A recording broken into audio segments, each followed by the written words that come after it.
Hello, welcome back to Mancinima. As you can see, the sun's returned. You know, we've had a few days of heavy rain, haven't we? Lots and lots of water everywhere. And I was thinking about selling up my house and buying a boat instead, but, you know, sun's back, so I won't have to do that. Anyway, let's talk about today's film, which also contains a lot of water, and that movie is The Meg 2, The Trench. If you remember the original movie concerned a bunch of researchers going down into the ocean in the Pacific, and they were going down this little submersible, and they go down and they get trapped, and when they get trapped they actually free the Megalodon, basically, and the Megalodon comes up and starts obviously attacking people, and Jason Statham, as Jonas Taylor, is sent along with his crew to battle the Megalodons, rescue the people, and of course save the day. That first movie was set in 2018. This one is 5 years later. This one opens back in time, basically 65 million years ago, back in the Jurassic kind of worldy, Jurassic Parky kind of era.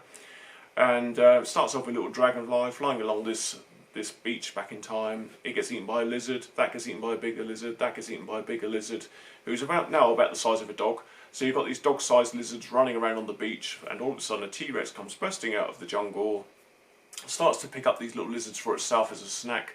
Munch, munch, munch. He chases a few into the water, sticks his head under the water, roars, and of course, before you know it, the little lizards come running out of the water. The T-Rex is wondering what's going on, and he is soon munched by a giant Megalodon that comes out and takes a giant bite out of him and drags him back into the ocean. And that's how our movie opens. We fast forward, obviously 65 million years, and we are in a shipping crate. And we're with Jason Statham, and he seems quite casual. I can't remember what he's doing there, but he's going through something, and he puts some explosive around the outside in the shape of a door, presses the button, blows out this hole in the container, and as we're looking at him, the camera pulls back, and we see that he is actually in a shipping container amongst a bunch of other shipping containers on a massive boat in the middle of the ocean with nothing else around them. And it's now up to Jason to fight his way off of that shipping container amongst a bunch of kind of unknown villains, unknown enemies, and he fights his way off the ship, gets rescued by his friends, and before we know it, we're launched into the story proper. So yeah, this at the beginning of the film, it's a much more kind of action-orientated thing. It's more about the fighting and more about the conspiracy and the kind of battles against other people, really, rather than the sharks. Once he gets off there, we find that there's a corrupt mining operation. I don't know why, but they want to start digging down in the trench, and of course they set the Megalodons free and some other creatures. And of course it's up to Jason Statham to kind of take these people on with his own crew and defeat them and save the day once again. And that's the basic plot of The Meg 2. The movie starts off, as I say, kind of great, really, with this Jurassic opening. It's really interesting, and it really draws you in. And you know me with my dinosaurs, I love my dinosaur movies. So yeah, so the fact of seeing things like that was really good. It shows you the Megalodon in its environment back in the day, as it might have been, because we don't know for sure. And yeah, then it kind of fast forwards into the future, and I found some of the battle scenes with the corruption with the mining corporation and Jason Statham and his rescue research crew kind of tedious, if I'm honest. There's a lot of fighting amongst people. I didn't really come to this movie to watch a fighting movie. I didn't really come to see people battling one another. We came to see the Megalodons. That's what the movie's called. It's called The Meg 2. We expect to see, it's got a giant great shark on the poster, and you expect to see that within the context of the movie. So for the first part of the movie, it's actually kind of boring. There's a part where Jason and his crew get trapped on an oil rig type structure, and they've got to find their way out, and there's so many miles deep underwater, and he has to get out of this thing, swim out of one tunnel into another tunnel to try to rescue himself and set his people free. So all that moment, I found it dragged a little bit. I found that there's just too much of the fighting, too much of the kind of the battling the enemy, if you know what I mean. We really did come to see a monster movie, to see the monsters. And anyway, once they start to get themselves off of this oil rig type structure, I don't remember exactly what it's called in the context of the film, but it's a big oil rig type structure. Once they begin to get off there and start to head away, they head towards a place called Fun Island, and that literally is where the fun begins, because once they've got off the oil rig, start to put these enemies behind them, we can get back to the monsters. The monsters are now free, and of course any noise in the water, the sharks will follow, and of course they're trying to keep things as quiet as possible as they head towards this island in order to get help to rescue against the enemies and also the Megalodons. However, situations being as they are, one of the enemies escapes, starts firing at Jason Statham, putting gunfire in the water.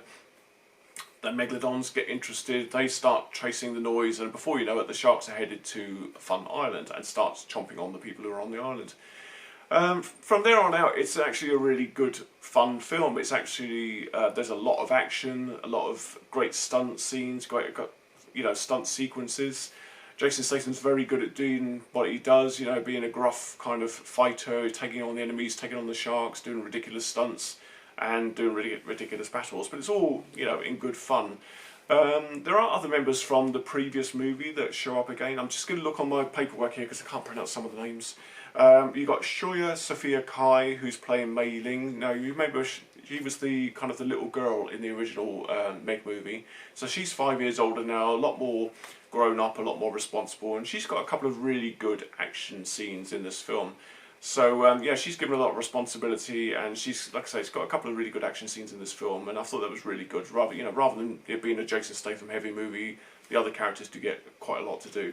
Also back is Cliff Curtis, and he's playing Mac from the previous movie, and he's kind of the cool, calm, collected one who has to face the situations, And you've also got Paige Kennedy once more as DJ. Now, he's had a bit of a character development. From what I understand in the first film, he was the one who was always scared and always screaming and everything.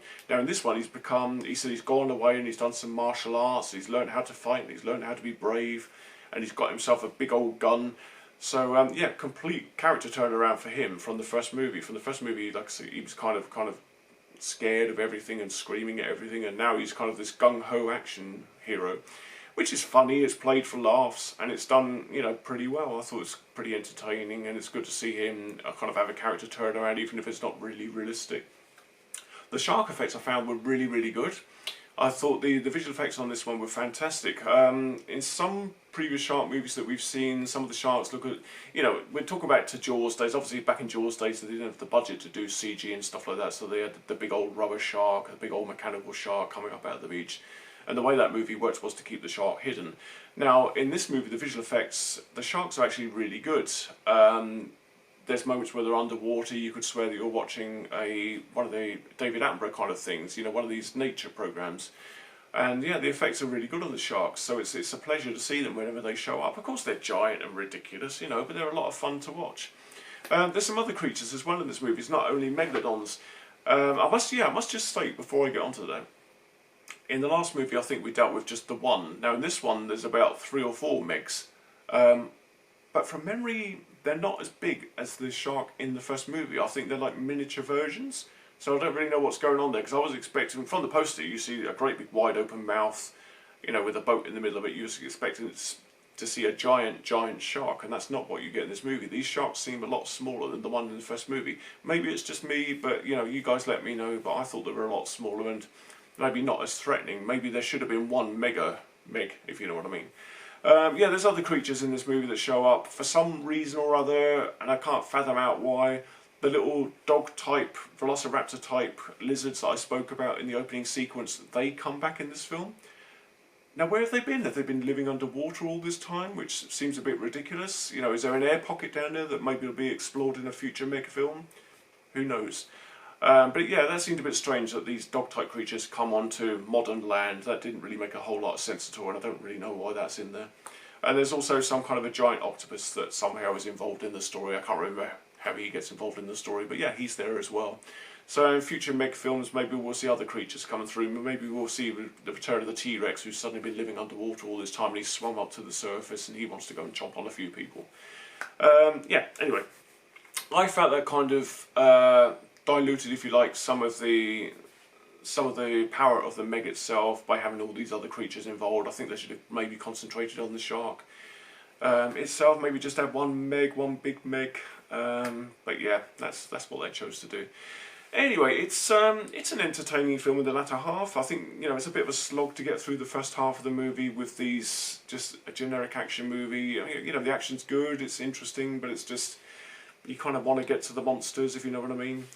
And by the time you do, like I say, I think it's the last third of the movie is where all the action is and where all the ridiculous stunts and where things kind of really come together. In the last half of the film, I found very, very entertaining. I thought it was one of the better shark movies I've seen in recent years. There's no way, obviously, it's not going to match Jaws or any of the Jaws kind of movies.